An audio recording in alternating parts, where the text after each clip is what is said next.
आज मैं 3 point discuss करने वाला हूँ। फर्स्ट है कि शेयर क्या होता है, सेकंड है शेयर मार्केट क्या होता है एंड कैसे उसमें ट्रेडिंग होती है, थर्ड है कि किन चीज़ों की ज़रूरत है आज के टाइम पे स्टॉक मार्केट में ट्रेडिंग करने के लिए। तो चलिए शुरू करते हैं। So what is share. दोस्तों, किसी भी बिजनेस को स्टार्ट करना है, ग्रो करने के लिए कैपिटल यानी पैसे की जरूरत होती है, और वो भी बहुत सारे पैसा, जिसके लिए कंपनी के छोटे छोटे हिस्से कर दिए जाते हैं जिसे हम शेयर्स कहते हैं, और उन्हें पब्लिक को बेच दिया जाता है। फॉर एग्जाम्पल, सपोज एक बिजनेसमैन है मिस्टर एक्स, इनकी एक कंपनी है जिसका नाम है एबीसी, जिसकी वैल्यू है 50 लाख रुपए, और ये अपने बिजनेस को ग्रो करना चाहते हैं, जिसके लिए इन्हें 40 लाख रुपीज की और जरूरत है। और मिस्टर एक्स के पास इतने पैसे नहीं है, तो अपनी कंपनी के 4 लाख शेयर्स ₹10 पर शेयर्स की फेस वैल्यू के साथ मार्केट में इशू कर देंगे। दोस्तों, फेस वैल्यू कंपनी को शेयर इशू करने से पहले डिवाइड करनी पड़ती है, जो जनरली ₹10 पर शेयर होती है। अब जो पब्लिक है वो एबीसी कंपनी के शेयर्स खरीदेगी और मिस्टर एक्स को मिल जाएंगे 40 लाख रुपए बिजनेस की ग्रोथ के लिए। एंड जो शेयर होल्डर्स हैं उन्हें मिल जाएगी कंपनी की हिस्सेदारी। पर इसमें जो शेयर होल्डर्स हैं उनको फायदा कैसे होगा, क्या उन्हें कंपनी प्रॉफिट देती है, इसके बारे में आज दोस्तों आगे बात करेंगे। पहले हम जान लेते हैं शेयर मार्केट क्या होता है।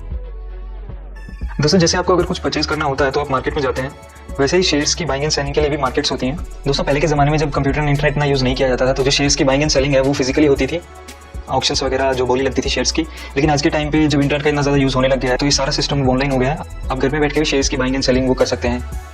तो दोस्तों, जो दो बहुत पॉपुलर मार्केट्स हैं वो है NSE national stock exchange and BSE Bombay stock exchange.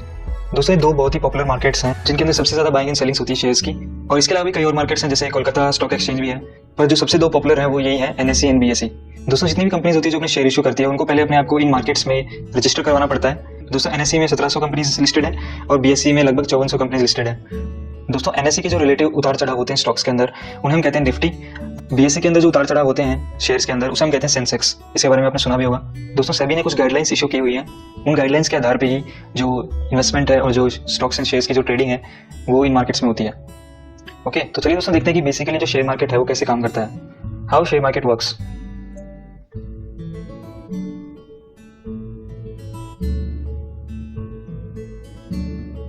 दोस्तों, सपोज कीजिए ये BSE है, कंपनी पहले अपने आप को BSE में रजिस्टर करती है, एंड जो फाइनेंशियल ब्रोकर्स हैं वो भी शेयर मार्केट्स के लिए काम करते हैं एज एम्प्लॉय, उनका उसमें कमीशंस होता है। दोस्तों, फाइनेंशियल ब्रोकर्स होते हैं जो पब्लिक होती है, जिनको शेयर्स और स्टॉक्स की नॉलेज नहीं होती है कि कौन सी कंपनी में इन्वेस्ट करना चाहिए, कौन सी कंपनी में इन्वेस्ट नहीं करना चाहिए, तो वो आपको एज एडवाइस देते हैं और आपके लिए जो बाइंग एंड सेलिंग है उसका काम भी करते हैं वो, और बदले में आपसे कमीशन लेते हैं।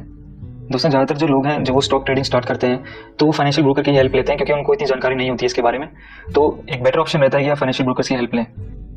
दोस्तों, सपोज कीजिए मिस्टर बी हैं, उनको इतनी नॉलेज नहीं है शेयर एंड स्टॉक्स के बारे में, तो वो कॉन्टैक्ट करेंगे फाइनेंशियल ब्रोकर को शेयर्स खरीदने के लिए, और फिर जो फाइनेंशियल ब्रोकर है वो मिस्टर सी को कॉन्टैक्ट करेगा उनके शेयर्स खरीदने के लिए। अगर मिस्टर सी बेचने में इंटरेस्टेड है तो वो फाइनेंशियल ब्रोकर को कॉन्टैक्ट करेंगे अपने शेयर्स बेचने के लिए, और वो फाइनेंशियल ब्रोकर जैसी रिक्वायरमेंट है मिस्टर बी की, उनको उसके हिसाब से कॉन्टैक्ट करेगा वो शेयर्स परचेज करने के लिए। अगर दोस्तों मिस्टर बी को सारी नॉलेज है मार्केट के बारे में, तो वो डायरेक्टली भी मिस्टर सी के साथ परचेज कर सकते हैं, तो फाइनेंशियल ब्रोकर को उनको कमीशन नहीं देना पड़ेगा। तो दोस्तों, ऐसे जो है बेसिकली शेयर मार्केट काम करता है। तो दोस्तों, बात करते हैं कि जो शेयर होल्डर्स है वो प्रॉफिट कैसे कमाते हैं। दोस्तों, जब एक पर्सन एक कंपनी के शेयर्स खरीदता है तो उसमें कोई खास लिमिट नहीं होती है। आप एक छोटी अमाउंट से भी स्टार्ट कर सकते हैं, लाइक 500 रुपये से भी स्टार्ट कर सकते हैं, और करोड़ों में भी जाती है वो। तो उसी हिसाब से दोस्तों, जो ओनरशिप राइट्स हैं और जो अदर वोटिंग राइट्स हैं या फिर बहुत तरह के राइट्स होते हैं, वो उन्हीं शेयर होल्डर्स को मिलते हैं, उनका जो शेयर का प्रपोर्शन है उसके हिसाब से। तो मैं आपको एग्जांपल देकर समझाता हूँ दोस्तों कि जो कंपनी का बहुत छोटा सा हिस्सा परचेज करते हैं वो इससे कैसे प्रॉफिट कमाते हैं। तो कंपनी एबीसी का एग्जांपल लेते हैं दोस्तों। इसकी फेस वैल्यू है ₹10। इसने इशू किया है 4 लाख शेयर्स ₹10 पर शेयर के हिसाब से, ₹40 लाख के लिए।